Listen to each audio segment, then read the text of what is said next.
Newcastle Hospital's NHS Foundation Trust, self-help for your snoring.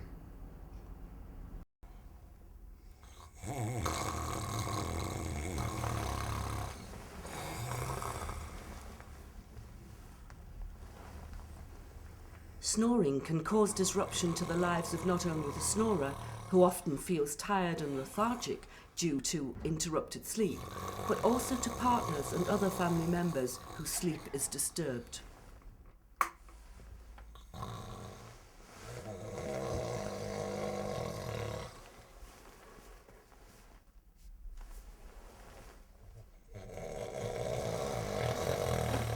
Whilst it's sometimes the subject of humour, snoring is no joke and can have a serious effect on personal relationships and on working lives.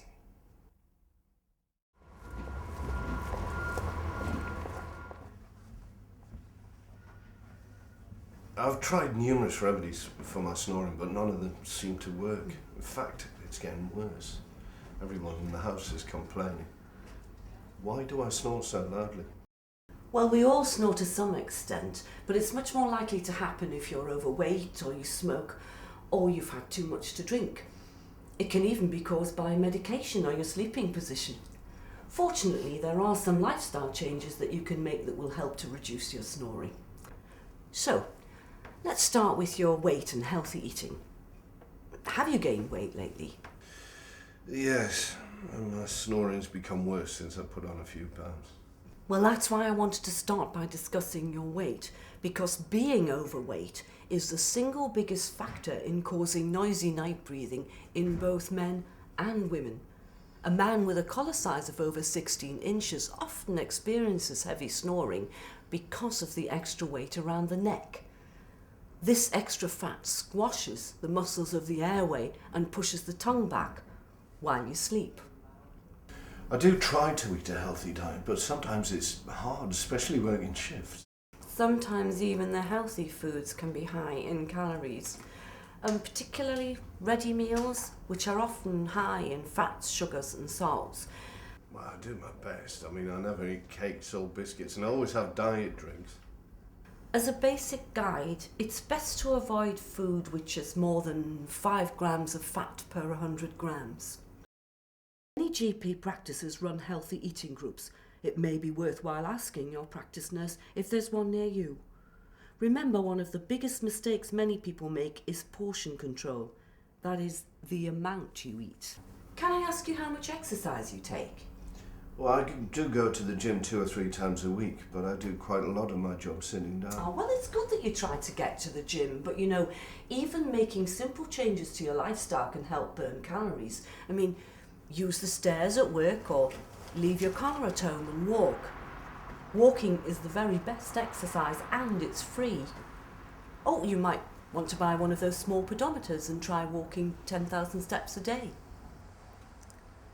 Taking a healthy, balanced diet with regular exercise will help to maintain weight within normal limits for your age and height.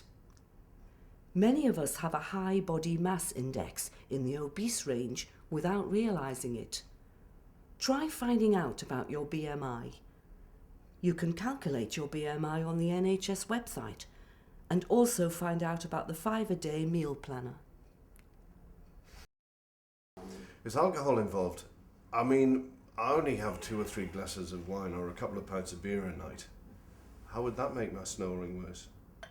Alcohol makes your snoring louder because it relaxes the muscles of the throat, and floppy muscles collapse during sleep, reducing the size of your upper airway. This narrowing of the airway causes loud snoring. By reducing the amount of alcohol you drink to within the recommended safe levels, you can help to reduce your snoring as well as benefiting your general health. A pint of beer has over 180 calories, which is 40 more than a jam donut. And a glass of wine has almost as many calories as a chocolate biscuit. Alcohol also stimulates our appetite, so we want to eat more when we've had a drink or two. The safe recommended drinking level for men is 21 units a week. For women, it's 14 units a week. A pint of beer is 2 units, and a glass of wine is anything from 1.5 to 3 units, depending on the size of the glass. A measure of spirits is 1 unit. However, we need to remember that these units are based on pub measures. We tend to pour ourselves larger measures if we have a drink at home. If you would like support to help you cut down your alcohol consumption, your GP practice will have information on services in your area, and again, the internet is a good source of information. You might find the NHS Choices website, www.units.nhs.uk, useful. Okay, so you've mentioned healthy eating and drinking. So where does my smoking come into it? Well, apart from being really bad for your health, smoking causes the lining of the nose to swell and reduces the size of the nasal passageway, along with drying out your throat. That's what causes the snoring. By stopping smoking, many sufferers are able to significantly reduce their snoring, and there is a great deal of support available to people who wish to stop smoking. Nicotine replacement therapy and stop smoking groups are widely available through your GP or practice nurse, or go to the NHS website. You talked about medication affecting my snoring. Do the tablets for anxiety that were prescribed by my GP have an effect? Yes, medication prescribed for a number of conditions may be a cause of your snoring. Antidepressants, sleeping tablets, strong painkillers are the main culprits because these have a relaxing effect on the muscles of the throat similar to alcohol. However, I must say, I would never recommend that you stop taking prescription drugs without discussing it first with your GP. What are your sleeping patterns like at the moment? Well, I never sleep properly and I always wake up tired. Many snorers find they snore more loudly if they lie on their back because this relaxes the muscles of the throat and narrows the airway. Changing your position might help too. Try lying on your side or sleeping flat with fewer pillows tucked under your neck.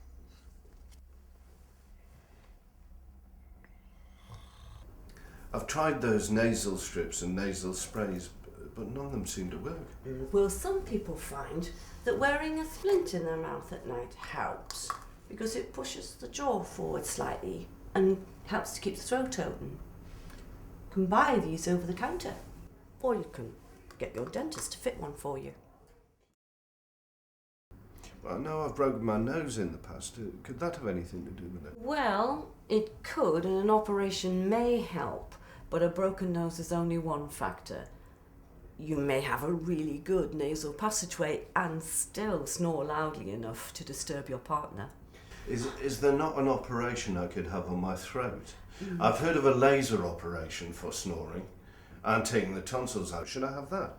Well, what you've heard about is an operation with a laser to the soft part of the roof of the mouth at the back.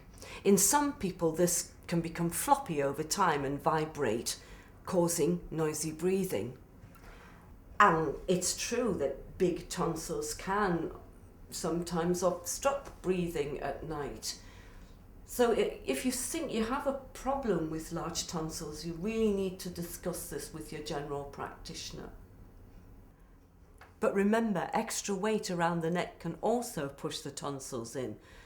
So before you consider any painful surgery, think about the changes to your lifestyle that we've discussed today with regard to alcohol, smoking, and medication, and in particular, keep a check on your weight. My brother-in-law is quite heavily built. He had serious problems when he snored. He used to stop breathing when he fell asleep and he kept dozing off in the middle of the day. He went for a sleep study. Do I need one of those? No, it sounds like he has sleep apnea, which is a much more serious condition than simple snoring, and that seems to be your problem. Well, hopefully I'll be able to tackle the problems we've discussed today before I get to that stage. We have covered the common causes of snoring. For many people, there is more than one factor causing their snoring, such as smoking, alcohol, and medication, also sleeping position. But without a doubt, the main cause is being overweight. Try tackling things yourself by the methods we've discussed. If your snoring is still a problem, ask your GP if you should be referred to an ear, nose and throat specialist.